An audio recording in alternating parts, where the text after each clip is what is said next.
nous entamons la discussion générale et la parole est à Monsieur Luc Gesmar du Mouvement démocrate et démocrate apparenté.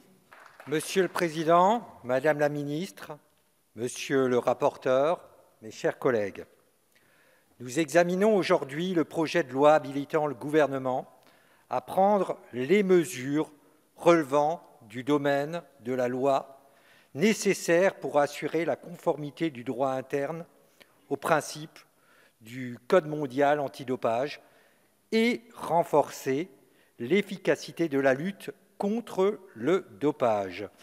Ce texte, indispensable à la mise en conformité de notre législation au nouveau Code mondial antidopage, est établi sous l'égide de l'Agence mondiale antidopage. Comme vous le savez, la France a toujours eu à cœur de placer l'éthique au centre de la pratique sportive.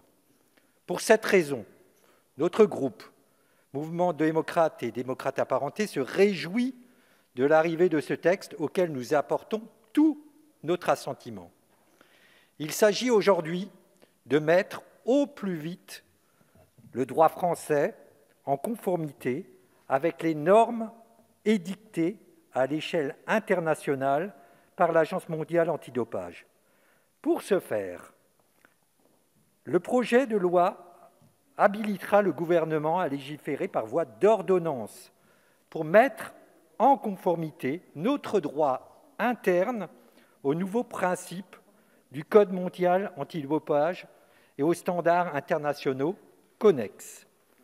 À ce titre, nous saluons que, conformément à ces réponses faites, notamment à la suite de l'interpellation de notre collègue Sophie Mette, Monsieur le rapporteur ait déposé un amendement visant à réduire le délai d'habilitation des ordonnances de 9 mois à 6 mois. Merci. Le vote de ce texte nous permettra donc de faire preuve d'exemplarité, alors que notre pays accueillera très prochainement plusieurs des grands rendez-vous sportifs internationaux. Par l'adoption de ce texte, nous réaffirmons ainsi notre profond attachement à l'importance de l'éthique dans le sport. Car je le rappelle, les règles antidopage sont intrinsèques à une pratique du sport saine et équitable. C'est pourquoi l'adaptation continue de nos règles pour les conformer aux standards les plus exigeants apparaît nécessaire. Dans ce cadre, notre groupe soutient pleinement la volonté des organismes internationaux et du gouvernement de continuellement adapter la norme aux nouveaux usages du dopage pour protéger évidemment les sportifs et l'intégrité du sport. À cet égard, nous saluons particulièrement la possibilité insérée par la réforme du Code mondial de moduler les sanctions. Par exemple, le nouveau code prévoit pour les sportifs récréatifs ou encore pour les mineurs de moins de 16 ans des sanctions réduites, tandis que la disculptation publique est rendue facultative pour ces derniers.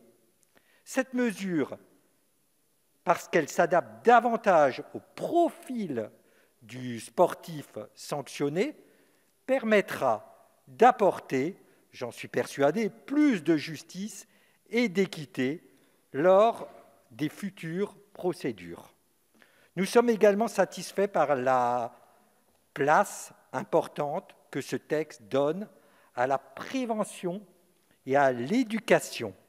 Ce n'est qu'en agissant dès les premières années de la pratique sportive que nous arriverons à limiter, voire à éradiquer ces pratiques néfastes, tant pour la santé des sportifs que pour le sport dans son ensemble. Enfin, nous avions alerté en commission sur la nécessité que la lutte contre le dopage n'entraîne pas un affaiblissement des droits des sportifs. Nous remercions à ce titre le rapporteur qui a pu, à cette occasion, nous rassurer sur le fait que les contrôles et les dépistages s'effectueraient bien dans le respect de notre droit.